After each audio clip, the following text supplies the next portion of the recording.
Rob Lewis, Brent Hubbs, Volquest.com, continue to look at the Tennessee offense, and we're today taking a look at what's suddenly become a very deep position on this roster, Rob Lewis, and that's the wide receiver spot. Lots of competition.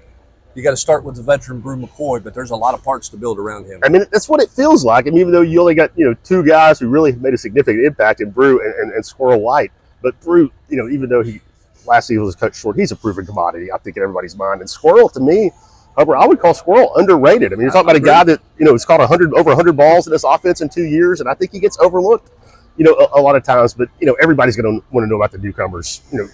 Chris Brazell, the freshman, Mike Matthews is maybe as talented as anybody at that position in a long time. And, I talked about, Dante Thornton is another guy. Everybody's tantalized everybody last season. What is he like in year two? Yeah, and, typically we've seen some year two jumps in this offense at various positions, particularly receiver spot. Thornton moving outside seemed to help him.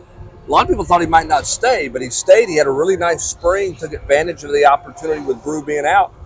It's just, you better not take an off day if you're a receiver in fall camp. Is what it feels like. And I think you're right. I mean, for the first couple of years, one of the narratives around here was they'll only play three receivers.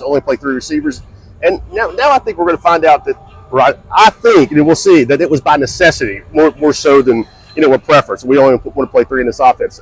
They feel so much deeper out there, and man, I think they have a chance to be really dynamic.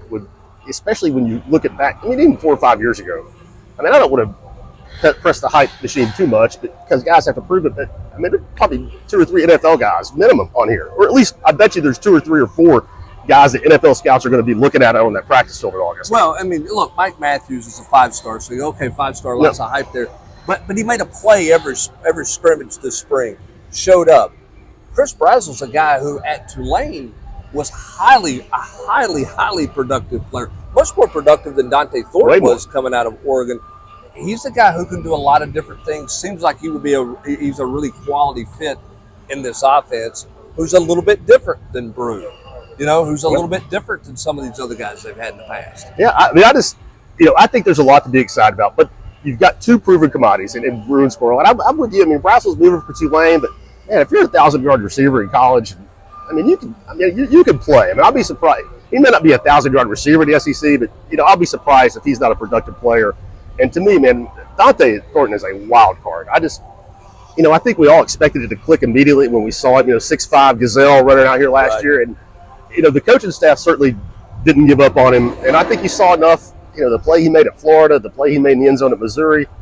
There's something there for sure. Yeah, definitely some talent, some skills. Can he put it all together? We'll see.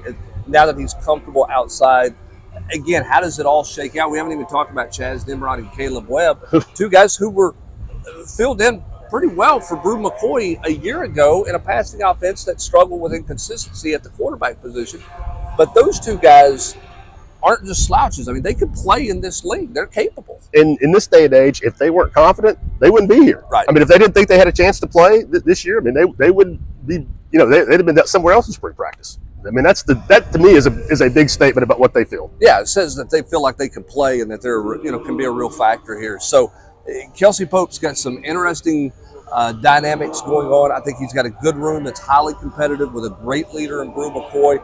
How the rest of it shakes out is going to be pretty fascinating to watch. But they are no longer 3 guys and a big drop-off. They are a bunch of guys who you feel like can play, which is going to make this receiver position very interesting to watch in fall camp. He's Rob Lewis. I'm Brent Hubbs, Volquest.com.